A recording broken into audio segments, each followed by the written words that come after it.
সালাউদ্দিন নাইব এবং তাহসিন রিয়াজ দুইজনই আমাদের লিডার অফ টুমরো, তাই না? I am very much frustrated to hear something from them, as well as I am surprised.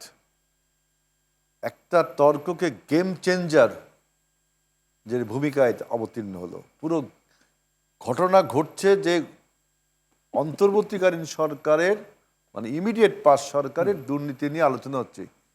Game changer করে তিনি এখন বিএনপির ঘাড়ের উপর সওয়ার হলেন। আমার বক্তব্য হলো যে ইমিডিয়েট পাস্টের সরকারকে বৈধতা আমিও দিচ্ছি, আপনিও দিচ্ছেন, কিন্তু ইমিডিয়েট পাস্ট সরকারকে আনচ্যালেঞ্জ কেন ছেড়ে দেবেন?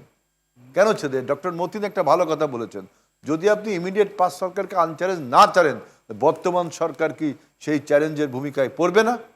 আপনি ইমিডিয়েট পাস সরকারের পক্ষে বলছেন কেন? আপনি বুঝলাম তার সমর্থক, বুঝলাম। এখন একটা অভিযোগ তোলা হয়েছে, লেট দেম ইনভেস্টিগেট, তাই না? এই জন্য তর্ক করতে হবে কেন? যে জন্য বিএনপিটা করেছে 2 মাসের একটা সরকার, সেই সরকার এখনো আপনি সালাউদ্দিন আইব তো নিজের সংসদে যায় যে হিউজ টাস্কে 2 মাসের মধ্যে আমাদের 133টা অধ্যাদেশ তুলতে হয়েছে, জুলাই সনদ নিয়ে কথা বলতে হয়েছে, তেলের সমস্যা নিয়ে কথা বলতে হয়েছে, সংসদটাকে শূন্য অবস্থা থেকে চালু করতে হয়েছে, তাই না? এই 2 মাসের সরকারে এখনো সরকারের সমস্ত কম্পোজিশন মানে স্ট্রাকচার কম্পোজিট হয়নি এখনো। সেই সরকারের বিরুদ্ধে আপনি দুর্নীতির অভিযোগ করছেন, আমিও কিন্তু আপনার কথাটা মানছি। আমার ধারণা যে আপনি যেগুলো বলছেন সেগুলো ইমিডিয়েট পাস সরকারের একটা রেসিডুয়াল পার্ট হচ্ছে এখানে। কিন্তু আমার বক্তব্য, আপনারা লিডার অফ দ্য টুমরো, কেন আপনি একজন লোকে একটা ইমিডিয়েট পাস সরকারের বিরুদ্ধে সরকারের যদি কোনো দুর্নীতি করে থাকে সেটা আমরা ইনভেস্টিগেট করব, আপনি এক খলিলুর রহমান আর একটা কে বলে আপনি সমস্ত লোকের বৈধতা দিচ্ছেন? এটা তো ফিউচার জেনারেশনের কাছে আমরা আশা করতে পারি না, কারণ অ্যাকাউন্টেবিলিটি আমরা সৃষ্টি করতে চাচ্ছি। বিএনপি সরকার, তারেক রহমানের সরকার অ্যাকাউন্টেবিলিটি সৃষ্টি করতে চাচ্ছে, সেটাকে সাধুবাদ জানাবেন। হেলাল ভাই অসংখ্য ধন্যবাদ, অসংখ্য ধন্যবাদ। আইবি ভাই।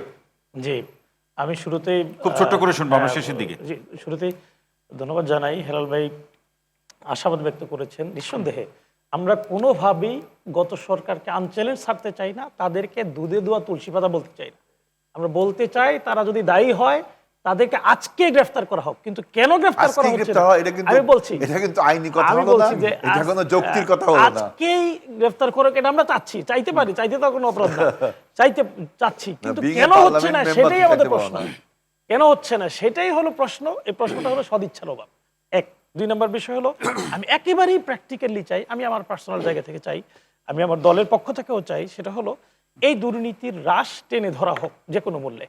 মাত্র মানে 2 মাস হলো, কিন্তু এই সরকারে কয়েকজন মন্ত্রীর তথ্য, আজকেও একজন মন্ত্রী বলেছেন যে 30 লক্ষ কোটি টাকা বর্তমান সরকারের ঋণ।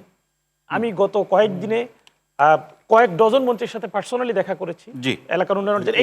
আমি 1 মিনিটে শেষ করব। 30 লক্ষ কোটি টাকা সরকার ঋণ না, বিগত সরকারের সব মিলে সামনে রয়েছে, সরকারের ঘাড়ে এসে পড়ছে। যাই হোক, আমরা 30 লক্ষ কোটি টাকা ঋণ নিয়ে আমাদের একটা 8 লক্ষ কোটি টাকার বাজেট দিতে হবে, আমরা সেটা বলছি। সেটাই বলেছে, হ্যাঁ ঠিক আছে, আমি সেটাই বলছি। এই ঋণটা তো আসলেই জনগণের গাড়ে আছে, এটা বর্তমান সরকারের দায়ের মধ্যে আছে।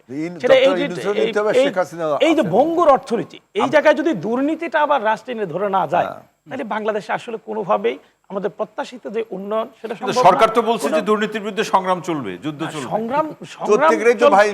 সংগ্রাম কিন্তু অতীতেও করা হয়েছে। পিছনের একটা কথা বলে আমাদের এই কাজকে বন্ধ, আমরা বলছি যে অন্তর্বর্তীকালীন সরকারের সময় দুর্নীতি হয়েছে, সেই দুর্নীতি আমাদের ইনভেস্টিগেট করতে দেওয়া হোক। হয়েছে কথাটা তো এক বাক্যে বলা যায় না ভাই। এটা হতে পারে কথা বলতে পারেন, ইনভেস্টিগেট হোক, এটা আমরা চাইতে পারি। এইখানে ভাই আমরা চাই আগামী প্রজন্ম, যদি তারা আগামী লিডার তারা প্রশ্ন করুক, এই শাস্তি তো আমাদের পক্ষে থাকবে। প্রশ্ন না করে উল্টা মানে যিনি প্রশ্ন করছেন তাকে আমি শেষ করছি। আমি এই জায়গায় বলতে চাই, এই সদিচ্ছার জায়গাটা একেবারে প্র্যাকটিক্যালি আমাদের দুর্নীতি দমন কমিশনের উপর ছেড়ে না দিয়ে সরকারের মানে ফার্স্ট প্রায়োরিটি হওয়া উচিত। সরকারের ফার্স্ট প্রায়োরিটি হওয়া উচিত। ফারুক হাসান সদিচ্ছার উদাহরণ দিতে চাই।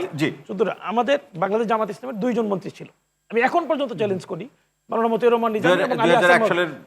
2007 সালে অ্যারেস্ট করলো কেন তাদের? আমি বলি একজন মন্ত্রী এই জন্য অ্যারেস্ট করা হয়েছিল, একজন মন্ত্রীর ব্যাপারে সেই মামলা শেষ হয়েছিল।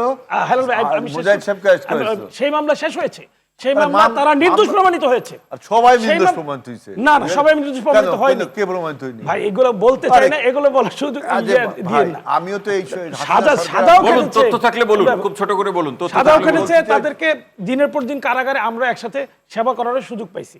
শুনে দুর্নীতির দায়ে বিভিন্ন মন্ত্রীরা অভিযুক্ত হয়ে সাজা কেটেছে। সুতরাং এই আমি এখন হাসিনা পর্যন্ত সরকার চ্যালেঞ্জ আমলে করছি, সবাই সাজা কেটেছে। এখন পর্যন্ত হাসিনা সরকার আমলে ভাই তুমি ধরা পড়লে তুমি সাদা কাটতে। জি, আর ফারুক, যদি করোয়ার না। ফারুক হাসান, বলতে ফারুক পারে। হাসান, আবির ভাই অসংখ্য ধন্যবাদ। এই- এই ফারুক হাসান জায়গাটাতে সদিচ্ছায় আপনাকে আটকে আসতেই থাকবে হবে। কিনা, এরকম কিছু সদিচ্ছার মানুষ অভাবে দরকার। আটকে থাকবে কিনা? আমি